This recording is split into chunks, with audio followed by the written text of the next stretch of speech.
Hi, it's me, Max Sakarish, back again. Um, After my video last week, I was thinking, I had all these thoughts, because I got some comments on there, and I actually wasn't expecting to get any comments, so I was pleasantly surprised by that. Um, I didn't, like I said in my last video, I didn't think anyone would watch these, but hey, some people do, which is cool. Um, and in response to those comments, I just want to say that I'm doing good. I'm doing all right. I'm not I'm not going anywhere. I I'm kind of like a sine wave. I go up and down pretty consistently, but I never really break out of that flow. So, I never really have any super extreme like depressive episodes or super extreme euphoric episodes. Um, so yeah, a little bit about me there. Yeah, I guess I just want to say don't worry about me. I'm all right. Today I wanted to talk a little bit about my first week at school. Uh, I'm a senior in university right now, and it's been really interesting so far. And I also wanted to talk some more about 3D modeling stuff. So I don't really know which one of those I want to do first. I didn't really think that far ahead.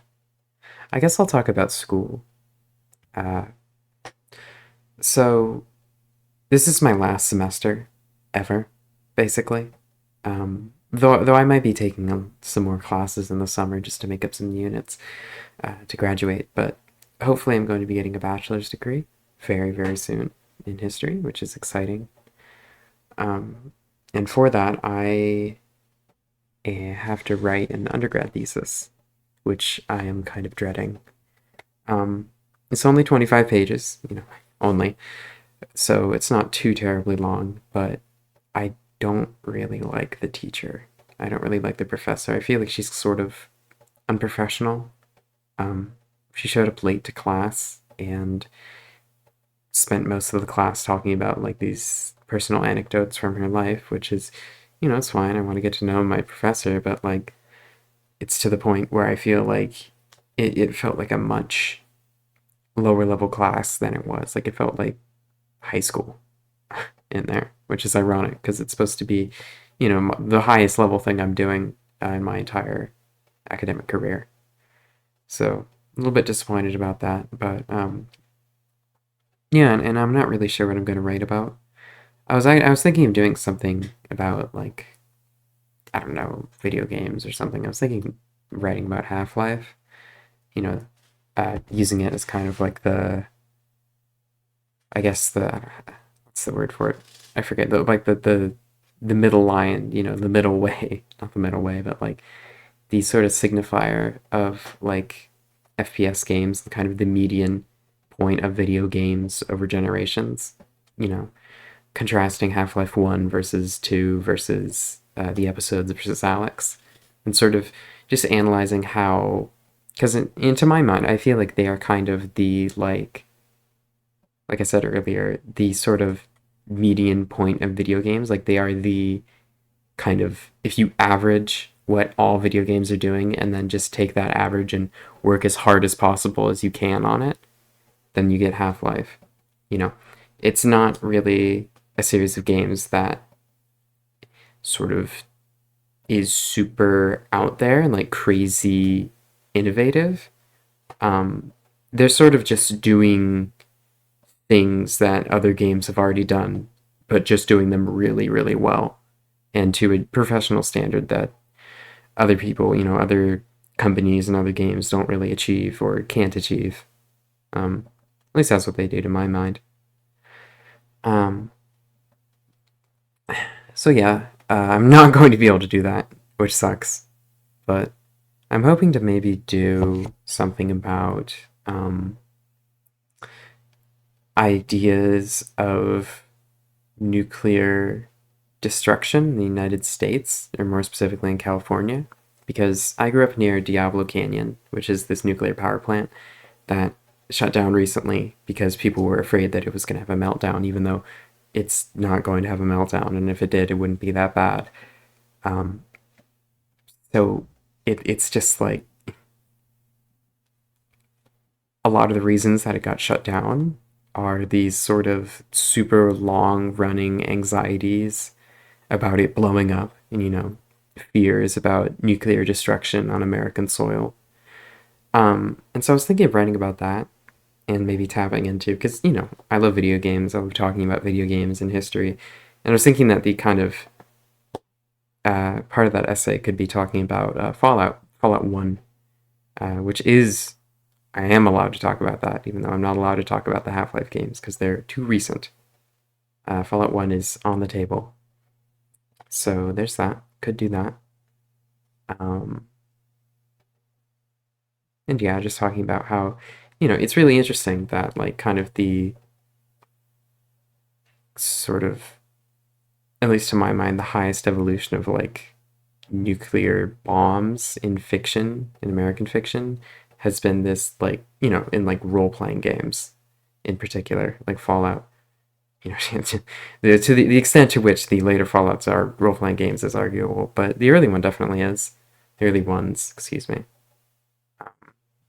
And so it's really interesting to think about, like, why this? Why are we pretending to be in the apocalypse? And why specifically a nuclear apocalypse in America? Because to an extent, it's like we want to interact with these ideas in a safe environment, right? Um, and then another part of it might be like not, there's an argument to be made. I'm not sure I would make this argument, but that it's this sort of like preparatory measure. Like you kind of want to engage with it as a way to almost prepare yourself for this inevitability. But, that's one way of looking at it. Like I said, it's something that interests me. I'd like to think about it and then write about it more. I've literally done like zero research at this point, so the extent to which I am talking out of my ass is significant, as I would say in academia. I'm speaking of the star of this semester, or probably my other two courses.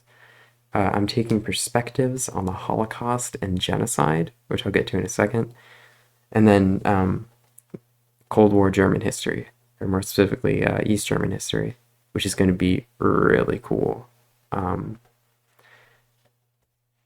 So far, we've just been reading about World War II and the Holocaust, and it's sort of ironic, strangely ironic that in all of my classes, except for my senior sem right now, I'm talking, and reading about the Holocaust, and it's been a little depressing this past week.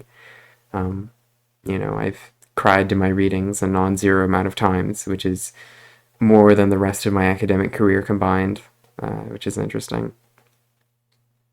But yeah, really cool courses. Perspectives on the Holocaust and genocide is also really interesting because we're going to have a speaker come in like every week, and it's going to be streamed and stuff. And there's just like a bunch of random people in the classroom who are spectating.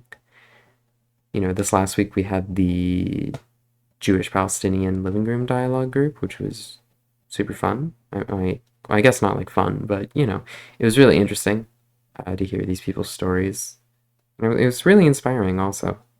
Their whole thing was that they wanted to kind of foster dialogues for peace instead of perpetuating this, endless holy war, this infinite conflict. So you had these two Israelis and these two Palestinians who, they were all presenting together, and they went up and they shared their stories, and they talked about, where and why and how they're related to this conflict and how it's affected their families over generations, and how they have these different perspectives on the land and the people and, heritage and belonging and these things. But yeah, it was just really inspiring to see. And it's going to happen we're going to have a presentation like that every week for the rest of the semester, which will be awesome. I almost want to apologize for talking about my like personal life so much, but like, who am I apologizing to? It's not like my dad doesn't watch these. What do I care? Yeah. Anyways, onto the more fun stuff here. I thought I'd give a little bit of a demo of how I can have some water. of how I approach texturing a little bit more in depth, because I'm making this crow model right now, and I wanted to get down to texturing it, and I also wanted to make a video, and I was like, oh, why not do both? Let me actually raise this so bro is not below the ground. But yeah, this is the model I made. I made it in I think like an hour and a half, maybe just an hour. I don't know. I've just been kind of working on it today, this morning, this beautiful Saturday morning.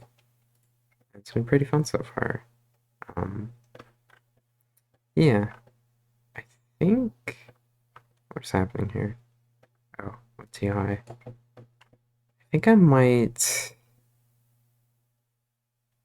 make it so that this is all sharp like this.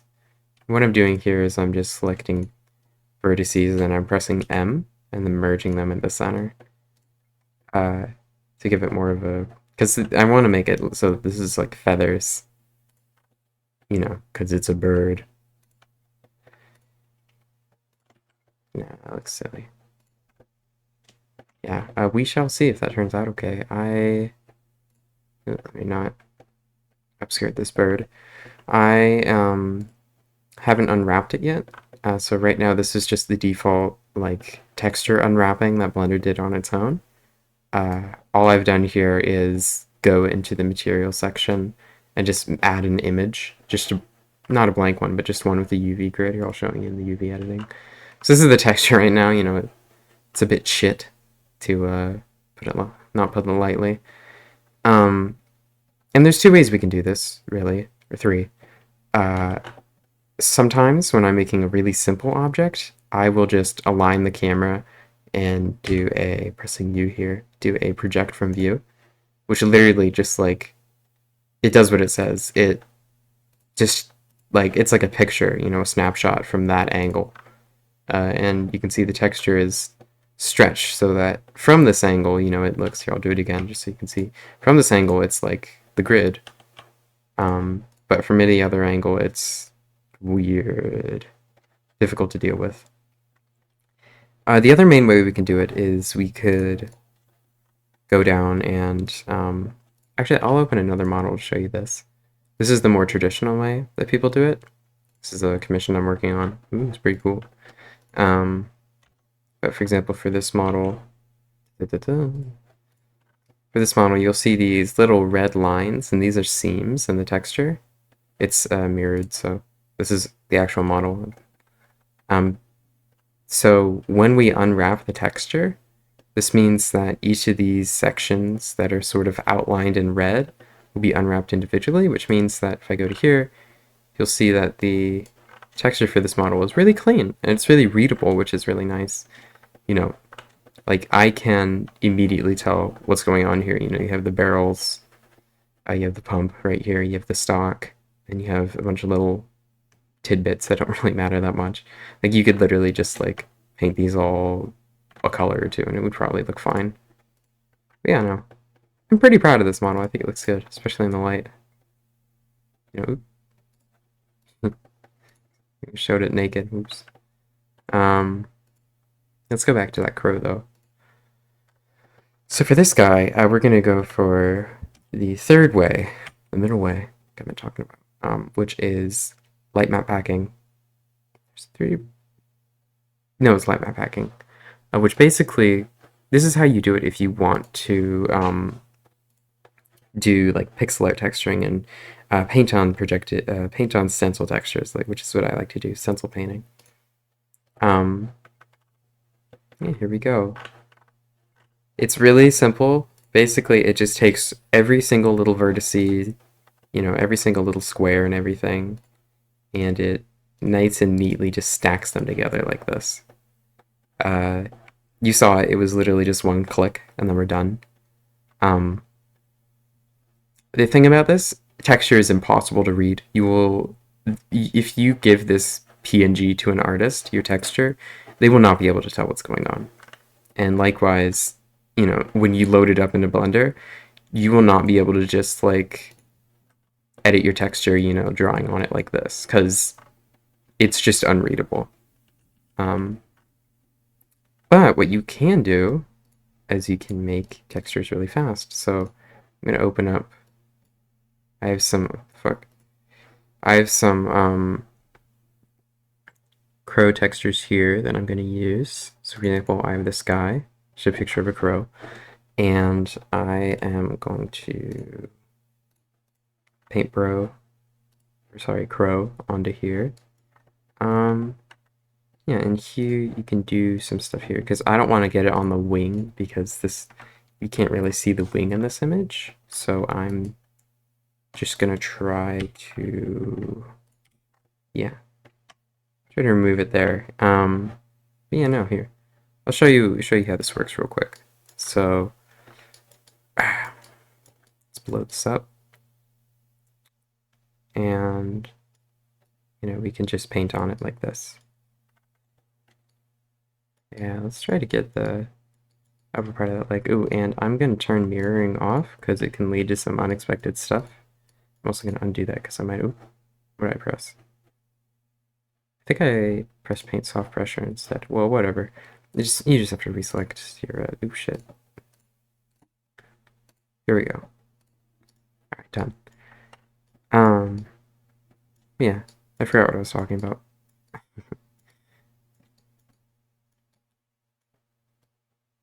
Yeah. Okay, so problem. We're getting some bleeding here, some pretty heavy bleeding. And we need to do this in white, because otherwise it'll just be black. Just spam it onto here. You'll see that these are bleeding over the edges and they're bleeding into other textures, which is fine. Easy, super easy fix. I'm just gonna undo it so the texture is clean. But all we have to do here is do that light map pack again and just up the margin to 1 or maybe 2. This will be fine. Excuse me. So if we go onto here a bit, yeah, you see the margins now. That'll totally be fine. Probably too much, actually. But whatever, I don't really care. Paint soft. Paint soft is nice. The airbrush is a little too light for what I'm trying to do here. Do we do this? Stencil. Thank you. And again, just doing the same thing over and over.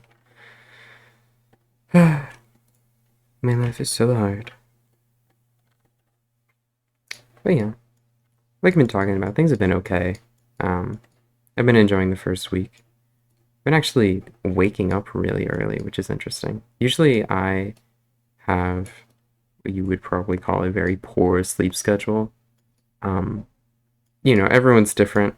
The thing about how, like, oh, some people during Neolithic times were like, these are the people who kept watch around the fire, and now they're super fucked because, like, 9 to 5s and stuff. You have to wake up at times.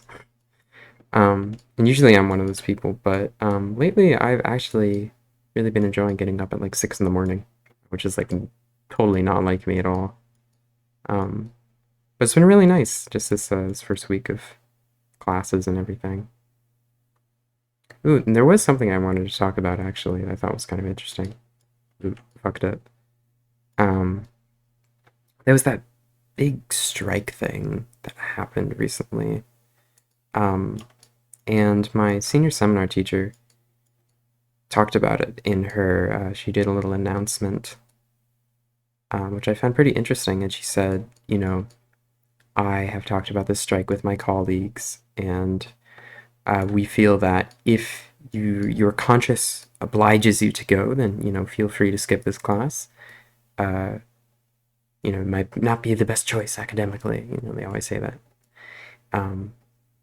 But she said, I thought that was really interesting that she specified, like, if your conscience wants you to go, then go, because there's not going to be any real, impact of you skipping this class besides you doing slightly worse in the course.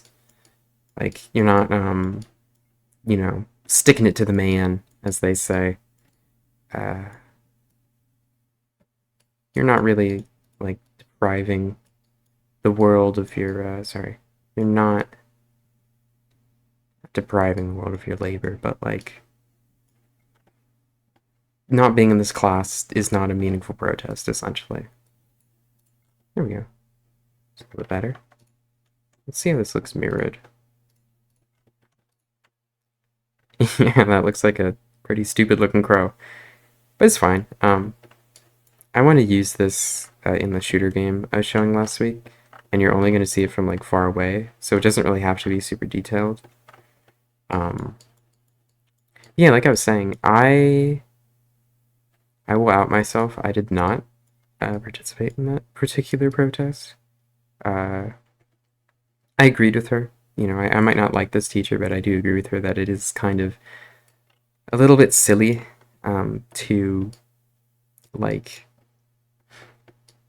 protest this thing by not participating in a university course, because it's like, who are you really, like, what's the point of this protest, you know?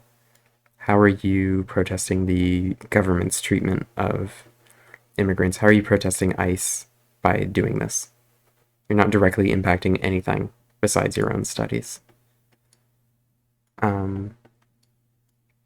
So yeah, that was yesterday. Feels like it was longer. I don't know why. But yeah, interesting. We sure do live in an interesting period of time. All of us. Some people would like to pretend that they don't.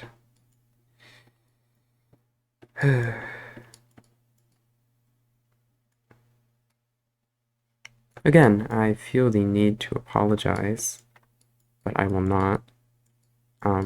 This time it's like, I feel like I'm kind of just talking while doing this. But it's like, if you don't want to listen to me talk, if you, the theoretical person who is theoretically watching this video, don't like listening to me talk, you can just mute me. So it's like, who cares? I want to do something with this later, but for now I'm just gonna smear some texture on there because it doesn't. Yeah, that'll be fine for now. Do it later. Because I actually want to make some parts of this texture transparent. Ooh, I'm gonna do something here. I'm gonna select these like this, and then do this, so that I can only affect these with my stencil. Because otherwise, I would accidentally be painting on the whole bird, and that would be bad. I'm having some crazy deja vu right now. I don't know why. Typical bird moments.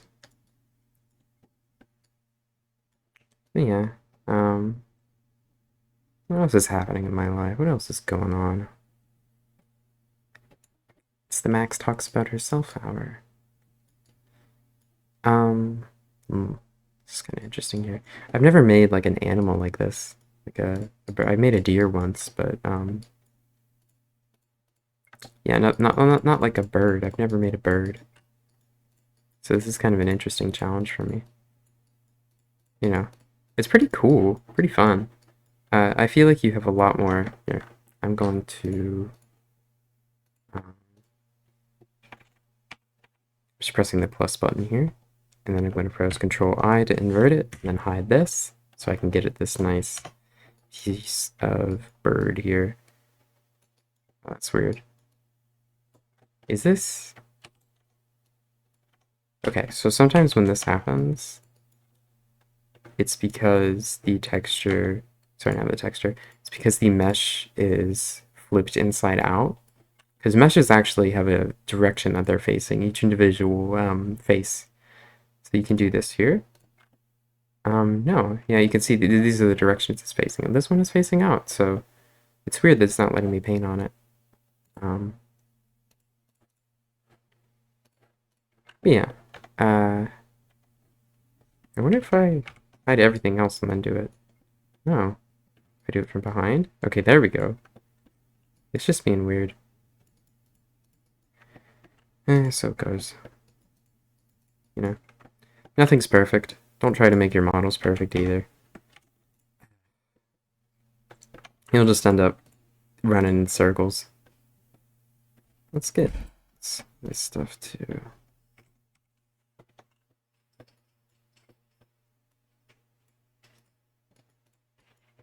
I think my girlfriend might be home. So I will probably call this here. Because no offense, but I would rather hang out with my girlfriend than OBS. But yeah, no. I'll leave it here. This is what I've done so far, you know. Not too shabby for what? Like 15, 20 minutes of work. You know? Pretty good. It's not even much of a seam down the middle. Yeah. Totally tell that's a bird from far away. Totally. Anyways, oops. I'm downloading Bloodborne right now. Don't tell anyone. I will talk to you guys later, I guess. Or, sorry, girls. Excuse me. I've been Max Cigars. ADYL.